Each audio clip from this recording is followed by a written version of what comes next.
थोड़ी देर हिचकिचाने के बाद शाइनी यू ने नल बंद किया और खुद से ये पक्का इरादा कर लिया, ब्रदर इन लॉ को समझाना ही पड़ेगा वरना बड़ी मुश्किल हो जाएगी। फिर वो घबराई हुई आवाज़ में खाने की टेबल की तरफ पलटी और बोली, भैया मेरा वो मतलब नहीं था। इससे पहले कि वो अपनी बात पूरी करती, चेन युआन ने शांति से उसे बीच में ही टोक दिया, मुझे पता है, हाँ सब ठीक है। उसका ये तरीका देखकर शिनयू का नाजुक दिल चूर चूर हो गया। उसने मन में सोचा, ब्रदर इन लॉ तो बिल्कुल परवाह नहीं कर रहे, उन्हें मैं सच में पसंद नहीं हूं। शिनयू का मन तुरंत उदास हो गया और उसने आह भरकर कहा, अच्छा। ये देखकर चेन युआन लाचारी से सोचने लगा, ये तो साफ साफ समझाना चाहती थी। मैंने कहा सब ठीक है, तू भी ये उदास क्यों है। 17 से 18 साल की सिस्टर इन लॉ का दिमाग समझना किसी पहेली से कम नहीं। ये सोचते हुए उसने खुद से कहा, मगर मेरे जवाब से मेरी ये सिस्टर इन लॉ खुश नहीं हुई, मुझे कुछ और कहना पड़ेगा। फिर उसने कहा, सिंह, हर किसी को चुनाव का हक है, दुनिया के बंधनों में कैद मत रहो। ये बातें सुनकर शाइनी यूं थोड़ी हैरान रह गई। 3 सेकंड बाद उसके दिमाग ने आखिर काम करना शुरू किया। ब्रदर इन लॉ को मेरी भावनाएं पता हैं।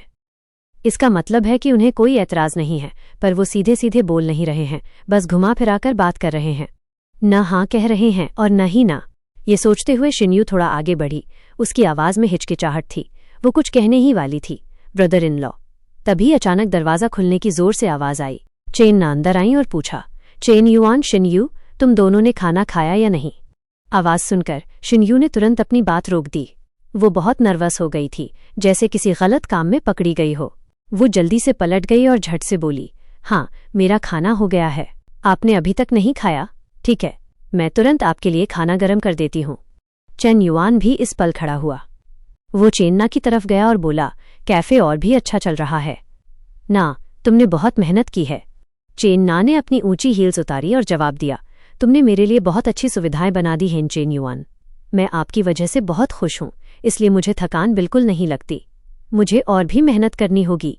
ये बोलने के बाद दोनों जोश से एक दूसरे के गले लगकर चुम्बन करने लगे। उन दोनों को ऐसे देखकर शिनयू का मन तुरंत उदास हो गया और वो दुखी महसूस किए बिना नहीं रह सकी। अगली सुबह का माहौल है। चेन युआन ने अपना सुबह का व्यायाम पूरा कर लिया और मंगलू उसके बगल में बैठी थी, कह रही थी, चेन युआन, मैं वो 2 स्टोर्स देखकर आई हूँ।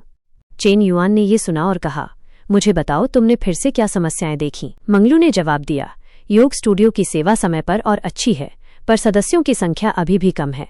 इसका कारण ग्राहकों को आकर्षित करने की समस्या है और दूसरे फिटनेस सेंटर की समस्या भी ऐसी ही है। असल में वे सब छोटी छोटी बातें हैं। ये बस मैनेजर पर निर्भर करता है कि वो हाल के बारे में सोचना चाहता है या नहीं।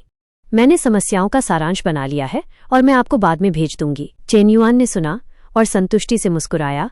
उसने अपना हाथ उसके बट पर रखा और तारीफ की, वाह बहुत बढ़िया काम किया, इनाम के लायक। उसकी ये हरकत देखकर मंगलू ने कहा, आपके तरीके को देखकर लगता है ये कोई और छोटा इनाम है। चेन युआन ने उसका सिर सहलाया और कहा, तुम मुझे कैसा इंसान समझती हो। आज दोपहर को हमारे पास कोई काम नहीं है, चलो मुलाकात पर चलते हैं, लेकिन जांच की रिपोर्ट के साथ आपको आज रात मुझे समस्याओं को हल करने की एक योजना भी देनी होगी। मंगलू ये सुनकर चौंक गई और खुशी से बोली, ठीक है, समय बहुत तेज दौड़ता है। और शाम में मंगलू से किए वादे के अनुसार चेन युआन उसे खरीदारी के लिए ले गया। फिर उन्होंने झिलमिलाती मोमबत्ती की रोशनी में प्यार भरा रात का खाना खाया। उसने मन में सोचा, कपड़े, बैग्स, मूवीज, डिनर का कुल खर्च 2,30,000 है। 3 बार कैशबैक के बाद शुद्ध आमदनी 4,60,000 रुपये है। पूरे दिन की गतिविधियों के बाद मंगलू की पसंद भी 93 अंकों तक बढ़ गई। वो खुशी से मुस्कुराई और कहा, पापा आज शायद मेरी जिंदगी का सबसे खुशनुमा दिन है। चेन युआन पलटा, उसके सिर के ऊपर का अंक देखा और खुशी से सोचा, लगता है पैसों की वापसी अब ज्यादा मायने नहीं रखती। इस प्रशिक्षक लिए उसकी पसंद भी 93 तक पहुंच गई है। एक और इंसान 100 का अंक पार करने वाला है। ये सच में इंतजार करने लायक होता जा रहा है। फिर उसने जवाब दिया, पागल लड़की, ऐसे बहुत दिन आएंगे। मंगलू ये सुनकर खुशी से मुस्कुराई और जवाब दिया, अच्छा। फिर उसने उसे पास खींचा और चेन युआन के होठों पर एक जोशीला गर्मागर्म चुंबन कर दिया। चेन युआन फिर से जिंगफू हेल्थ केयर के अध्यक्ष के दफ्तर में था। उसके सामने वाली महिला सुंझे थी, जो जिंगफू के फिटनेस सेंटर की महाप्रबंधक थी। चेन युआन के निर्देश मिलने के बाद वो आज एक रिपोर्ट लेकर आई, कह रही थी, जनरल मैनेजर चेन, मैं यहाँ अपनी गलती मानने आई हूँ।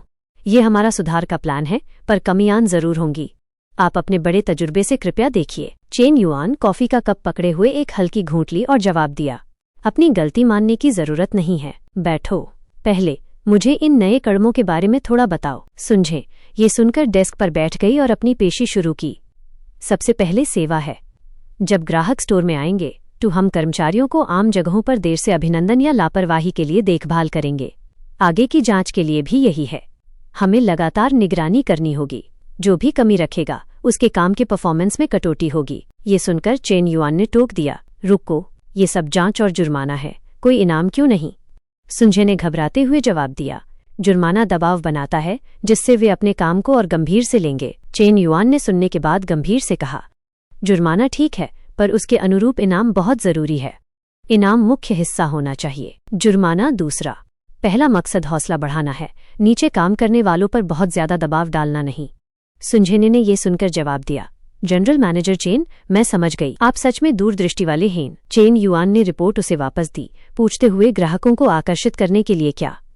सुंजी ने जवाब दिया, दरअसल हम मुख्य रूप से सीधे सीधे ग्राहकों पर निर्भर करते हैं। ऑनलाइन ग्राहक बनाना अभी भी कम है। मुझे वापस जाकर नेटवर्क संचालन विभाग के शहर निदेशक के साथ बातचीत करनी होगी, तभी मैं आपको खास सुधार के कदम बता सकती हूँ। चेन युआन ने कॉफी की एक हल्की घूंट ली और आगे कहा, आकर्षण की कमी प्रशिक्षकों के सहयोग न करने की वजह से है। आपको ग्राहकों को बांटने के नियम बदलने होंगे। ज्यादा से ज्यादा मुझे कल दोपहर तक खास जानकारियां देखने हैं। ये सुनकर सुंझे ने सिर हिलाया और जवाब दिया, मैं समझ गई general manager chain. Chain yuan ने कॉफी कप टेबल पर रखा, उनकी आवाज गंभीर थी। मकसद है कर्मचारियों की काम करने की क्षमता सुधारना और कंपनी का मुनाफा बढ़ाना। अगर तुम पैसा कमाना चाहती हो तो कंपनी आलसियों का साथ नहीं देती। क्या तुम मेरा मतलब समझी? सुंझे ने अपना सिर नीचे किया, उसके चेहरे से पसीना बह रहा था। मुझे पता है क्या करना है। बातचीत के बाद सुंझन दफ्तर से बाहर निकली, उसका दिल भारी था। बूढ़े आदमी ने जो कहा था वो वाकई सच था। नया बॉस शक्तिशाली और फैसला लेने वाला था। ये बिजली की रफ्तार और गर्जने जैसा जोश किसी 21 साल के नौजवान जैसा बिल्कुल नहीं था।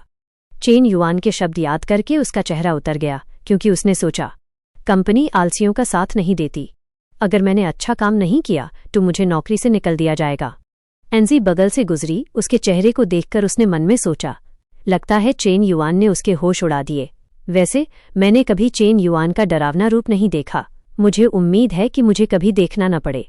ये सोचते हुए उसने दरवाज़ा खोला और अंदर गई। कहा, जनरल मैनेजर चेन, मुझे आपको एक गुप्त खबर देनी है। उसका लहजा सुनकर चेन युआन ने लाचारी से कहा, हम दोनों अकेले हैं, मुझे जनरल मैनेजर मत बुलाओ, ये अजीब लगता है। अंजी ने ये सुनकर तुरंत अपना तरीका बदल दिया। बॉस, स्कूलों के साथ काम करने का असल जिम्मेदार आदमी यूजी फैंग है। वो शुरू में मार्केटिंग और बिजनेस बढ़ाने के लिए जिम्मेदार था, लेकिन जियानशु उसे बड़े कदम लेने नहीं देता था, इसलिए वो केवल पुराने ग्राहकों को बनाए रखता था। उसे जियन्नू द्वारा 2 सालों से ज्यादा दबा के रखा गया है। चेन युआन यह सुनकर अपनी ठोड़ी रगड़ी और जवाब दिया, मुझे उसका अनुभव पत्र दिखाओ। वो पहले एक और स्वास्थ्य जांच केंद्र में उप महाप्रबंधक था। अंजी पास झुकी और काना फूसी की, क्योंकि उसकी पत्नी का उसके पुराने बॉस के साथ चक्कर था। उसने उस बॉस को पीटा, इसलिए उसे नौकरी छोड़नी पड़ी। इसलिए भी वो गियन्नो को इतना बर्दाश्त करने वाला रहा है। आखिर इतनी जल्दी दोबारा नौकरी बदलना उसके अनुभव पत्र पर अच्छा नहीं लगेगा। ये जानकारी सुनकर चेन युआन हैरान रह गया और कहा, मिस सेक्रेटरी, आप इतनी अफवाहों का भी पता लगा लेती हैं। आप बहुत काबिल हैं। ये कहते हुए उसने हिचकिचाहट हुए पूछना शुरू किया, मिस सेक्रेटरी, आप इतनी काबिल हैं, क्या आपका कोई बॉयफ्रेंड है? ये अचानक सवाल सुनकर अंजी हैरान होकर सांस लेने लगी। उसका चेहरा लाल हो गया, क्योंकि उसने सोचा, ये अचानक मुझसे ये सवाल क्यों पूछ रहे हैं? वो तो जाहिर सी बात है कि इतनी सारी औरतों के साथ रह चुके हैं। जितना वो सोचती गई उतनी ही उलझी हुई होती गई। क्या वो बड़े खानों से थक गए हैं और थोड़ा बदलाव चाहते हैं? क्या वो मेरे जैसी छोटी सी जलेबी ट्री करना चाहते हैं? वो हर तरह के ख्याल सोचने लगी। या वह कुछ और ट्री करना चाहते हैं?